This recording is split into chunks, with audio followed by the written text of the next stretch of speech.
You have to be able to care about you more than other people. Now, at first, when I make this sound, it sounds like I'm just saying, like, hey, you have to be really selfish, right? Like, you have to not care about other people at all. I'm not saying that. But I'm saying there's an aspect that you have to actually learn how to care for yourself versus other people. Now, a lot of times in toxic relationships or in just relationships in general, this normally looks like to the degree that you're not actually taking care of other people, that you're taking care of everybody so much that you no longer take care of yourself. So you have to be able to understand, I want you to kind of consider it like being like in the balance of like when you take care of you, you take less care of other people. Like when you value you value other people less. Versus when you value other people more, you value yourself less. It goes back and forth, just kind of like a teeter-totter. Okay. And this happens a lot in life when you're with a toxic person. You start to value their opinions, their beliefs, their ideas more than you do your own. Now, does that mean you don't care about the other person? No, not at all. What it means is you don't let that other person dictate your reality. You don't let that person dictate who you are. A lot of people out there want to control you, want to control the other person in the relationship. The toxic person wants to control the victim. Maybe you're at the place where you've already been controlled for such a long period of time, where you're confused, where you're frustrated, where you're hurt, where you're tired, where you're not actually sure what's going on. Toxic people want to control you. You have to start looking at the balance of what you actually give weight to. Do you give weight to the toxic person or do you give weight to yourself? We're not preaching this aspect of, oh, let's be selfish. We're saying until you actually start to give a crap about yourself, nothing will actually change in the relationship. Until you actually start to change your perspective about you, you will stay stuck for a long period of time. When you're in a toxic relationship, you give all the attention to the other person. You focus all the attention on the other person, and you no longer focus on you. You no longer focus on who you are, your likes, your dislikes, but instead you're in a slavery to another person. You're serving someone else. But when you look at it, view it like a teeter-totter again, like the scales. Which do you actually give more weight to? Which do you actually look more to? You can't pour from an empty cup, 100%.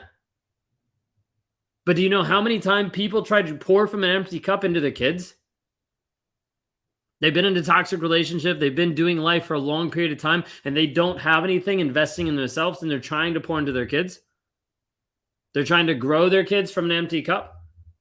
They're trying to say, let me do this for my kids. But in reality, you haven't worked on yourself. Like you haven't grown. This is why when you fly in a plane, they say, hey, put your oxygen mask on first before you put it on your kid. They tell you this because they know if you put it on your kid, you might die trying. Versus if you put it on you and then you can help them because you're actually able to handle it at that point. The thing you have to understand is when you're in a toxic relationship, you have been giving to that other person, to that relationship, to the hope, to the potential, to the trauma bond. You've been doing this over and over and over, expecting different results until we start looking at what's been demonstrated, until we start looking at the fruit, until we start looking at the results of what has happened by being in a toxic relationship. The whole title of this that I brought up is you have to care more about you. You have to care more about you than you do about the other person. You're like, that sounds narcissistic. No, it sounds like you're actually building healthy self-love. Until you actually value yourself, you will always stay in toxicity. Until you actually value yourself, you will always stay with a toxic person. The question is, how long? How long until you start valuing yourself? Like, I don't think I can. I get that. There's a lot of people that don't think they can. There's a lot of people that are still stuck in the toxic relationship because they don't think they can. And then on the other side, I see a bunch of people that do think they can and they've made progress. Those are the people that we try to work with.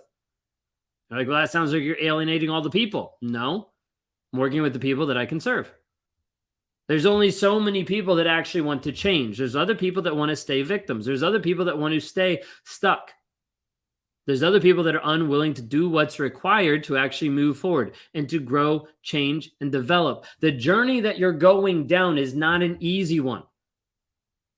The journey that you're running into when breaking up with the toxic person, of getting out of the abusive relationship, of moving out of the abusive relationship that you're married to, moving out of the marriage, like going through divorce, this is not going to be a walk in the park.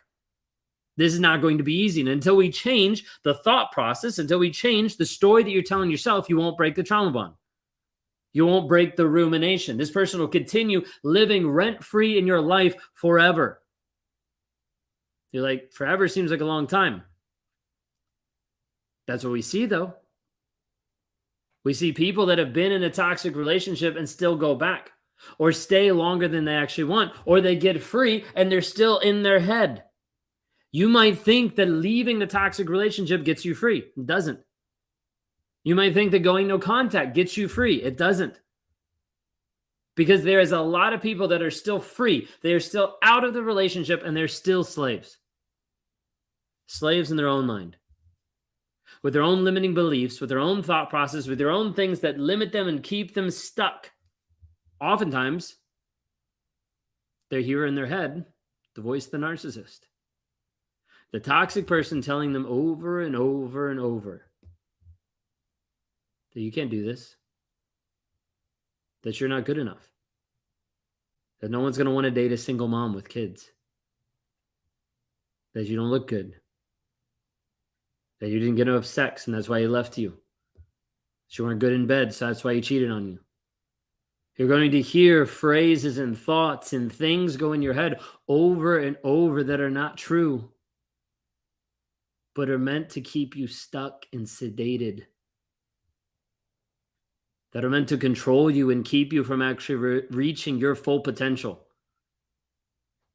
I'd have you consider that the person you are today is not the person that you're actually called to be. That the person you are right now has way more potential than what you could ever dream of. But will you actually take that step to unlock it? Will you actually work on developing you on a day-to-day basis? Too many people come to the edge of making decisions, of investing in themselves and working in themselves and growing, changing, healing, and developing. Too many come to the edge of that decision and they walk away. And they walk away because it feels easier to just manage. It feels easier to go work on it on themselves. Feels easier to get into a church group and just pray a little bit more. It feels easier to sedate. It feels easier to hide from the truth. The truth is the only thing that will expose the lies that you're believing. Your truth is the only thing that will help you see the truth, the reality of the situation, to actually get you free from the toxic relationship. But what do you value more? What do you care about more?